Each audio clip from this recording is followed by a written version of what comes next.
Ladies and gentlemen, I have an update on the I-95 collapse of the highway.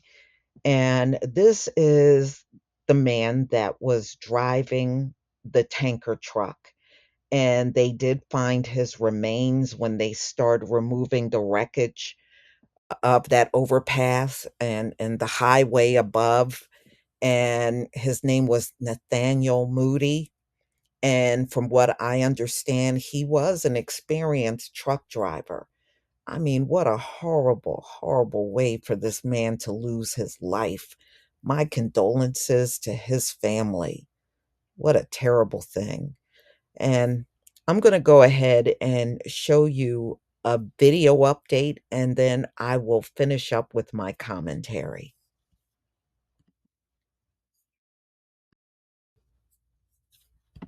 Story on Action News this noon is that developing situation in Tacony, the aftermath of the Interstate 95 collapse. Governor Josh Shapiro just signed a disaster declaration, and that'll help expedite all the repairs to get this major artery along the Northeast Corridor up and running as soon as possible. Let's take a live look here at the scene. Here is the Cottman Avenue Chopper 6 overhead. You can see they are starting that cleanup process. They're moving those beams out of the way.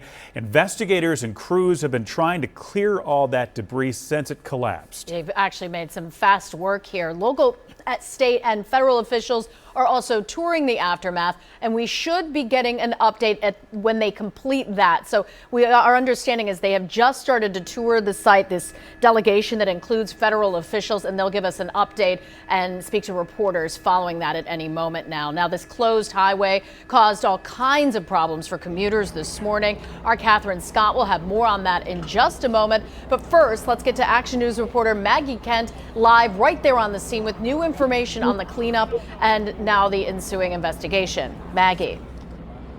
Well, Sarah and John, I can tell you we just got an update that the tanker driver, who is still unaccounted for at this hour, has been named as Nathaniel Moody. Sources tell us that he had been doing this job for quite some time and was an experienced driver, although the tanker that he was driving, carrying 8,500 gallons of fuel, was what exploded here underneath the Cottman Avenue here and 95. You can see they're spraying water on some of that ash and debris at this hour.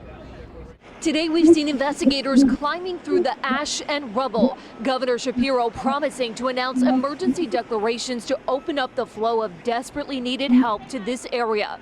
The National Transportation Safety Board has arrived on scene, investigating as the long road of repairs ahead are yet to begin.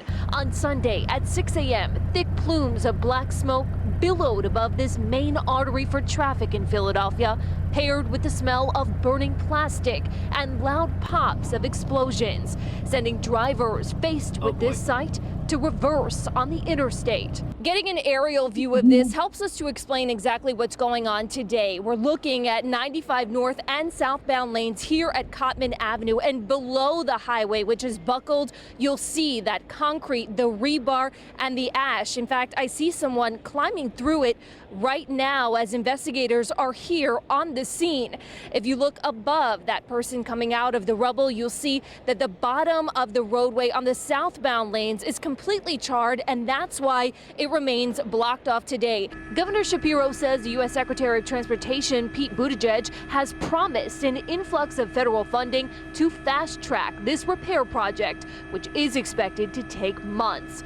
This morning, Buttigieg spoke about the support to come.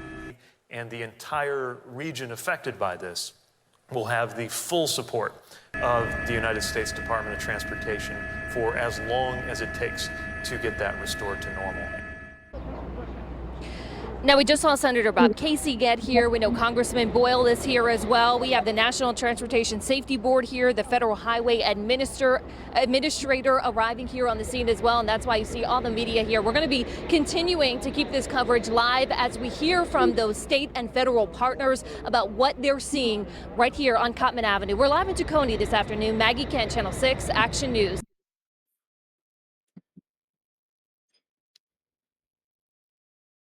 Ladies and gentlemen, I have quite a few subscribers from the Philadelphia area.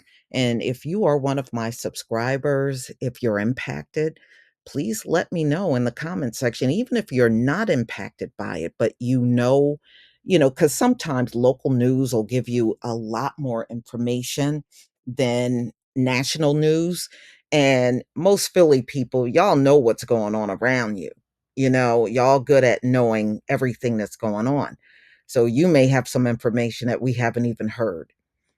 So, I'm glad there weren't a lot of people hurt. This really could have been a major tragedy, being that it happened so early in the morning. It was traffic out there. It was enough traffic for people to see it. But it's just a good thing it was not busy.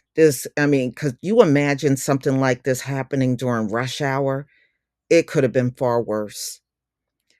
So, again, I am, so sad for that truck driver, the way he had to die out there. Wow. And I still wonder what caused that tanker to just catch on fire and explode like that. You know? Wow. So we've seen tragedies like this before in the country, but this one is a little different for me because this is a road I actually drove on every single day going back and forth to work. I always use I-95. And if there were, traffic accidents or anything, and I need to, do a detour on my way back home or my way to work, I would just get on Route 76 over there. It kind of took me out of the way as far as going to work, but I still could make it there using 76 and 476. But coming home, actually, 76 was not that big of a problem because it takes you past a lot of the main bridges that take you from Pennsylvania into New Jersey. But wow, just looking at this damage, I mean, even the ground is all scorched up. That had to be terrible out there. But y'all, please tell me what you think about this video and the update that I provided. And I hope everybody is enjoying your day. Please leave your comment and subscribe. Don't forget to hit on the notification bell, and I'll see you on the next video. Peace, family.